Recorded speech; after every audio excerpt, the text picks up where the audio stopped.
A paz do Senhor, amados. Aqui é o pastor José Veríssimo. Sou aqui da Assembleia de Deus, Ministério Santa Cruz da Serra. Estamos aqui no Templo Sede, igreja esta que é presidida pelo nosso pastor Eliseu da Rosa Cadena. Convido a você nesta oportunidade a abrir a Bíblia comigo no livro de Atos dos Apóstolos, capítulo 17, versículo 28. Vamos meditar esta palavra aqui. Será exibida para o domingo à noite. Estamos aqui gravando devido a esse processo que estamos reclusos em nossas casas. Estou aqui preparando esses vídeos para que você possa acompanhar essas mensagens e que você possa buscar em Deus também as respostas. Você venha aproveitar esse momento, sua casa, se unir com sua família, buscar fazer cultos domésticos, a importância dos cultos domésticos. Então você possa aproveitar estes momentos, abrir suas Bíblias juntamente com a sua família e você então desfrutar ali do chamado de Deus, para que a gente possa crescermos como família. Amém? Então aproveite esse momento e vou compartilhar com vocês esta palavra. A palavra do Senhor diz assim, porque nele vivemos e nos movemos e existimos, como também alguns dos vossos poetas disseram, pois somos também sua geração. Então, em Cristo Jesus, nós vivemos, nos movemos e existimos. Tudo gira em torno de Cristo. Tudo gira em torno da existência e da benevolência do nosso Deus Criador, do nosso Deus eterno. E o interessante disso tudo é podermos identificar o que nos une a Ele. Como é que nós estamos olhando e como tem sido a nossa visão em relação a Ele. A Bíblia ela fala, amados, de 3 situações distintas. E eu queria justamente, dentro desse ambiente, de que tudo se move, tudo se existe por Ele, eu queria fazer com que você pudesse entender que às vezes, da forma que a gente quer olhar, ou da forma errada que nós olhamos, pode desvirtuar todo o processo de como tem sido a nossa visão para com Deus. E eu queria deixar aqui alguns exemplos. O primeiro exemplo eu queria deixar de um discípulo de Jesus. Ele achava que Jesus era quem ele não era. E quando nós deixamos o foco, quando nós deixamos de viver a realidade de Deus, nós passamos a achar que Jesus é quem Ele não era. E eu queria falar sobre um dos homens mais conhecidos pelo seu lado negativo, que é Judas Iscariote. Judas Iscariote achava que Jesus era alguém que Jesus não era. Por exemplo, Judas Iscariote ele veio de uma cidade chamada Quiriote, uma cidade politizada, uma cidade em que as pessoas eram pensantes, politicamente influenciadas. E a Bíblia fala que por alguma razão, a Bíblia ela não dá o detalhe do chamado de Judas, mas ele aparece no cenário dos 12. E Judas Iscariote ele era uma pessoa muito inteligente. E ele começou a se deixar corromper porque ele achou que Jesus seria alguém que Jesus não era. Talvez ele olhou para Jesus e entendeu que Jesus poderia ser um grande líder político que pudesse tirá-los da opressão do Império Romano. Mas ele começou a andar com Jesus, ele começou a viver do lado de Jesus e ele começou a ouvir Jesus falar. E talvez foi isso que trouxe para ele uma frustração. porque ele começa a ouvir falar de perdão, ele começa a ouvir a falar de dar a outra face, e ele começa a ouvir Jesus dizendo que, olha, meu reino não é deste mundo. E isso traz para Judas Iscariote uma grande frustração, porque ele achava que Jesus era quem ele não era. E hoje, muitas pessoas agem da mesma forma. Muitas pessoas buscam a Deus para usufruir de Deus as suas bênçãos. Ou seja, as bênçãos, elas se tornam maior do que o abençoador. Eles se aproximam com interesse de receber algo, quando na verdade devemos adorar ao nosso Deus pelo que Ele é. Às vezes buscamos a Deus e achamos que o próprio Jesus é como se fosse um justiceiro. Oramos, intercedemos para que Ele toque, para que Ele atinja uma outra pessoa. Ei, amados, Jesus, Ele é o Filho de Deus. Tem uma visão certa de quem é Jesus. Ele falou assim, olha, eu não vim para ser servido, eu vim para servir. Jesus, Ele sempre mostrou para que Ele veio. E por conta disso, Judas Iscariote se decepcionou porque achava que Jesus era quem Ele não era. E toda vez que a gente olha para Jesus e vê que Ele é além daquilo que Ele é, nós nos decepcionamos. Às vezes achamos que Jesus é como se fosse um Papai Noel. A gente faz os nossos pedidos e Ele tem a data e a hora para nos liberar os presentes. E toda vez que a gente não recebe esses presentes, a gente se decepciona e já não quer mais pedir. Mas quando você entender que Ele é Senhor e você é servo, você vai entender que a vontade é dEle, é soberana dEle, e tudo que Ele faz o melhor. Amém?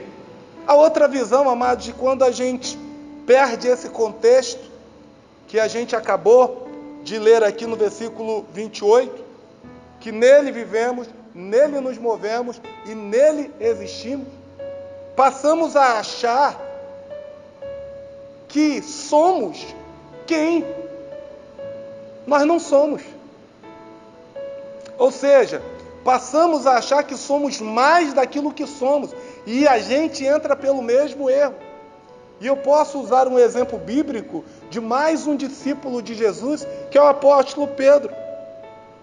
O apóstolo Pedro teve um determinado momento na sua vida que ele achou que ele era quem ele não era, e por isso ele pagou um alto preço. Quando Jesus então anuncia que já estava perto da sua morte, quando Jesus então anuncia que já estava chegando a hora, Jesus diz, olha, e vocês irão me abandonar. E todos eles começaram a se agitar, dizendo de maneira nenhuma, e Pedro, de uma forma mais enfática, disse, Senhor, eles podem te abandonar, eu jamais. Se for possível, eu morro até no teu lugar. Jesus falou, olha, para trás de mim, Satanás. E ele começou a insistir. Ele começou a dizer, não vou te abandonar. E Jesus fala assim, ó, em verdade, te digo, que antes que o galo cante, tu vai me negar 3 vezes. E naquela mesma noite, diz a palavra do Senhor, que quando Jesus ele foi conduzido ali para ser julgado, as pessoas perguntando a ele, você é um dos deles? E ele ali começou a negar, até que pela 3ª vez ele veio negar, e ele ouviu o galo cantando, e ele lembrou das palavras de Jesus. E aí ele pôde entender que ele era quem ele não era. Ele achou que ele era alguém tão autossuficiente, tão importante ou tão forte, que poderia tomar o lugar de Jesus. Pobre criatura. Quantos de nós, amados, às vezes cometemos os mesmos erros? Pessoas que acham que são o que não são. Por isso que o caminho para se chegar a Deus somente é Jesus. E através de Jesus entendemos que nós temos que nos humilhar. Porque aquele que se humilha, ele será exaltado. E tem pessoas que se acham muito importantes a ponto de menosprezar as outras. E aí pagam um preço. Porque uma das coisas que Deus abomina é a soberba, a altivez. Por isso, livre seu coração da soberba, livre seu coração da altivez. Isso só vai te levar para o buraco, porque você pode achar que você é aquilo que você não é, e isso só vai te causar decepção. E foi o que aconteceu. A Bíblia diz que quando o galo canta, Pedro ele chorou amargamente. Amargamente porque ele entendeu que tudo aquilo que ele tinha dito lá com Jesus era da boca para fora.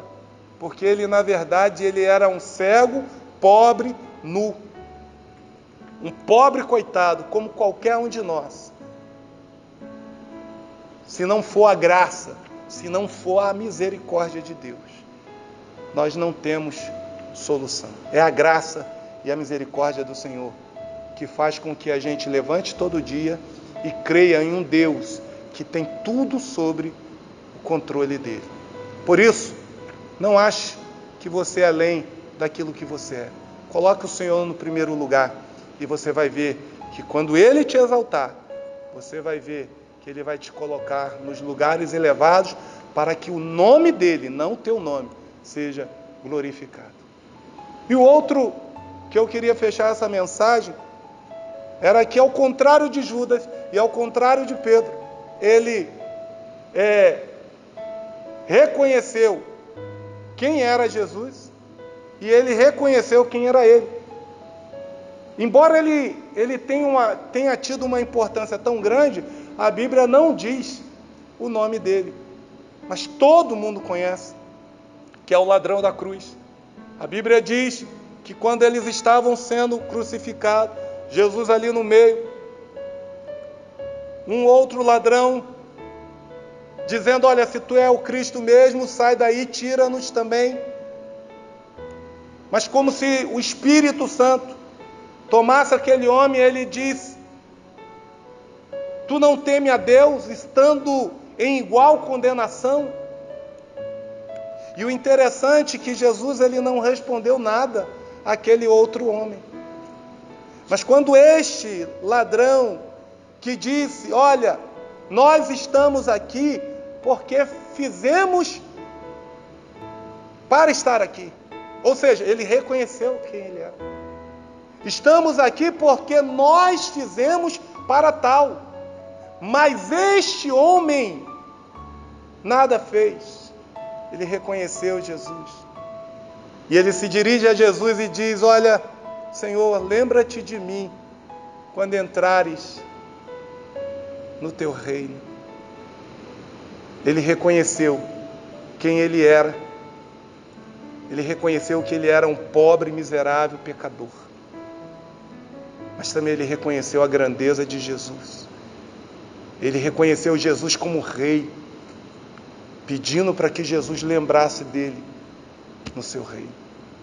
E o interessante disso tudo é de que quando nós reconhecemos quem somos e quando nós reconhecemos quem é Deus, nós sempre ouviremos uma palavra de Deus. Jesus, no meio da dor, no meio da angústia, Jesus se levanta, olhando para aquele homem e diz: ainda hoje estarás comigo no paraíso. Se você quer ouvir de Deus, se você quer ter uma experiência com Deus, se você quer se chegar mais a Deus, você quer se experimentar as coisas de Deus, amados, em nome de Jesus, reconheça quem você é. Reconheça que sem a graça e a misericórdia do Senhor você não é nada. Por mais dinheiro que você tenha, conhecimento que você tenha, mas reconheça que Deus, Ele é suficiente na nossa vida. E quando você reconhece quem é Ele, Ele sempre vai te dar uma resposta. Que Deus te abençoe, que Deus te guarde, que Deus venha te fortalecer e que você venha ter a visão certa do reino de Deus. A visão certa do reino. O reino não é feito de coisas aparentes. Disse Jesus, o reino de Deus está em vós. Que Deus te abençoe e te guarde. No nome de Jesus. Até a próxima. Deus abençoe a todos no nome de Jesus. Amém.